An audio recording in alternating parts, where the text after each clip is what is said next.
If you've ever felt like you're not financially comfortable or don't have extra money at the end of the month, take a closer look at your car expenses. Cars might seem insignificant compared to your overall spending, but they could be robbing you of a comfortable financial situation. A car alone could be holding you back, so be sure to understand why this one item can be so detrimental. Just about everyone loves a shiny new car with all the modern features and that new car smell. There's nothing else quite like it that really shows you're doing well financially. However, in reality, most people driving nice cars are in debt and have spent more on that car than they should have.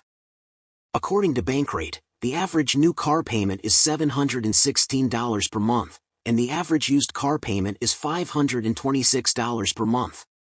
It's extremely common for people to spend way more than they should on a car, resulting in having little to nothing left over.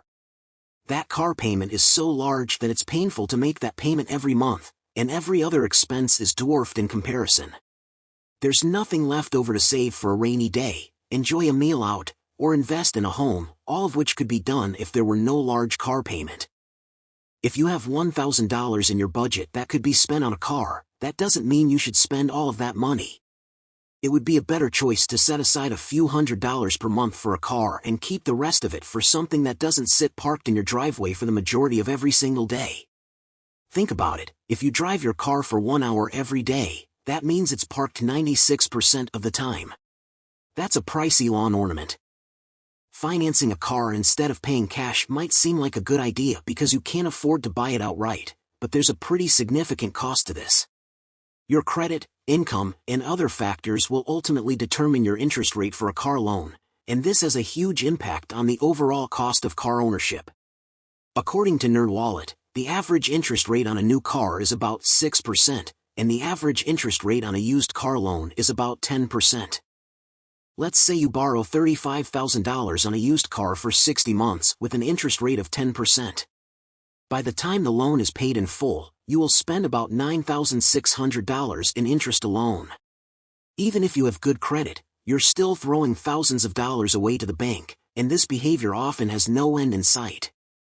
Borrowing money to buy a car can be costly when it comes to interest, but the real problem is that you're borrowing money to purchase something that goes down in value or depreciates. Some people use leverage to make exponential investment returns, and some people use leverage to buy things that go down in value. When you purchase a car, its value starts to decline immediately, and the more you spend on it, the faster its value will depreciate. Buying a car that's a few years old can help you avoid the steepest depreciation hit, which the first owner likely absorbed. However, how much the car depreciates depends on several factors, including mileage, the car's brand, and its overall condition.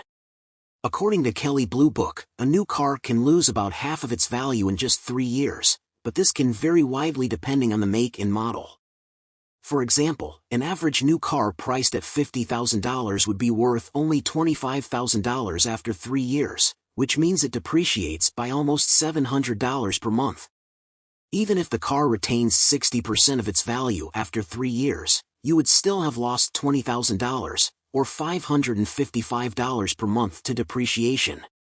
In addition to the cost of depreciation, you'll also need to pay sales tax on the purchase price of the car, which can be substantial in many states.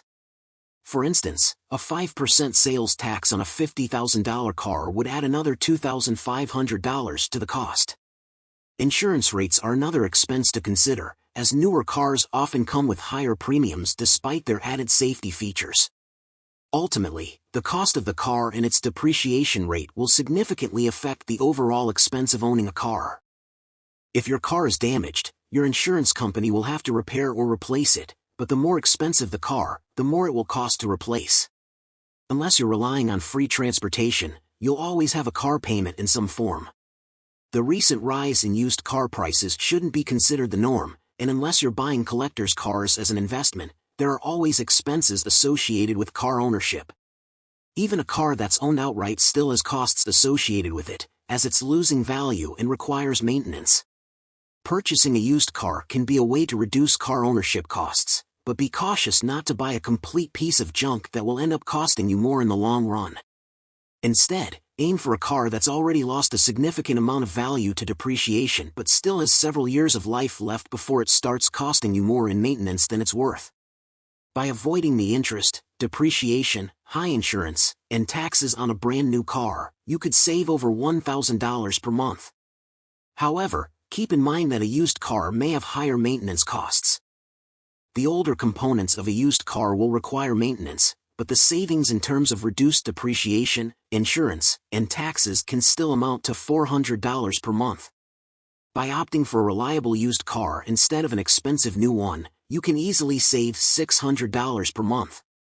Investing this amount in the S&P 500, which has an average annual return of 10%, can result in nearly $1.4 million over a 40-year career, after adjusting for inflation and increasing contributions. While 40 years is a long time and there are several variables at play, compare this to the alternative of spending an extra $600 per month on a new car just to keep up appearances. Instead, you can invest this money in other areas such as travel or paying down your mortgage to live debt-free. If you're buying new cars just to appear rich or keep up with societal expectations, it's important to reevaluate your priorities and question why you value this image. While a fancy car may make you look wealthy, most of those driving them are likely drowning in car payments. Consider whether sacrificing other aspects of your life for a car is truly worth it. Thank you for watching. If you enjoyed this video, please make sure to like, subscribe, and click the notification bell so you don't miss any of our new videos. See you next time.